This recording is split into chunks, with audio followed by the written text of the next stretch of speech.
So, maraming kontak sa tanan. So, nag-gather kita karoon na rin kay since lalaki niya, wala siya nagbayad sa iyang utang na 600,000 na 128 days past June na. So, ato rin i-discuss.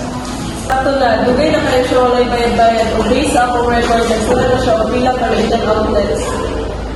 Kung dili ni masugad dayon, ako kaayo ni nga epekto sa atong cash flow. Possible nga total loss ni para sa kumpanya.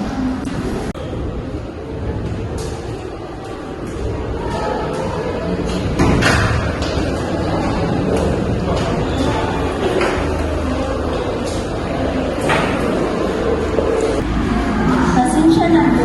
Nalugi ang mga negosyo o wala ko yung kabayad karon. Mahayong na ko kasama.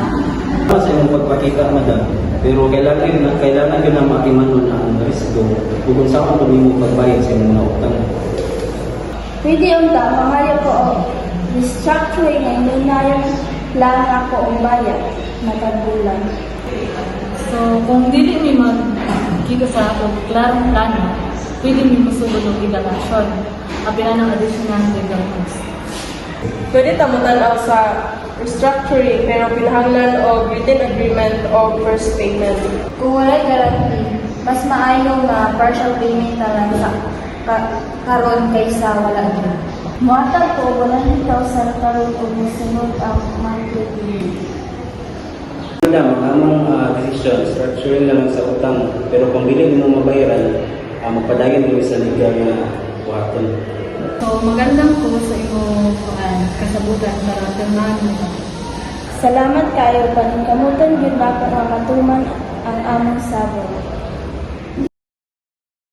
Bayad-bayad o based sa akong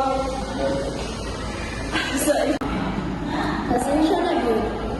Nalugi among negosyo. Ang among decision, structuring lang, structuring.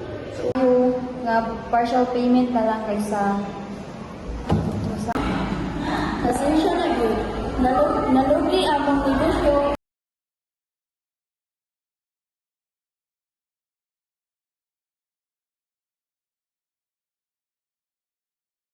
pwede tamutan sa restructuring pero pinahanglan o written agreement o first payment.